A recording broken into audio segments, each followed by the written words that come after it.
Allez, on va regarder s'il y a quelque chose qui circule dans les coins. Là. Ah, c'était là-bas.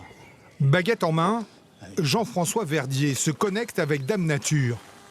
Sourcier depuis 20 ans, ce chercheur d'eau trouve et analyse les passages du précieux liquide. Ah, on est sur du 2 donc 3,75, du 4 quoi. Si on divise par 3, on est sur du 1 mètre cube 30. Donc on a le robinet de maison. Ça suffit largement hein, pour 1 mètre cube à l'heure, 10 heures, 10 mètres cubes, on ne les consommera pas. C'est pour ça que je dis que le robinet de maison, si on le divisait par 2, on ferait de grosses économies et on pourrait vivre tranquillement. C'est clair et net.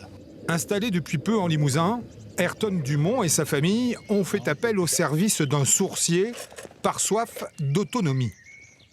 On sait que c'est de plus en plus sec. On l'a vu, là, on est arrivé au mois de décembre et déjà au mois de mai, c'était compliqué. Donc de l'eau pour le potager principalement. C'est plus simple pour nous de faire appel à un sourcier et puis de forer pour avoir de l'eau en permanence toute l'année et pas tirer sur l'eau de la maison. Les gens, ils essayent d'avoir un point d'eau parce qu'ils savent en plus que ça donne de la valeur à leurs habitations.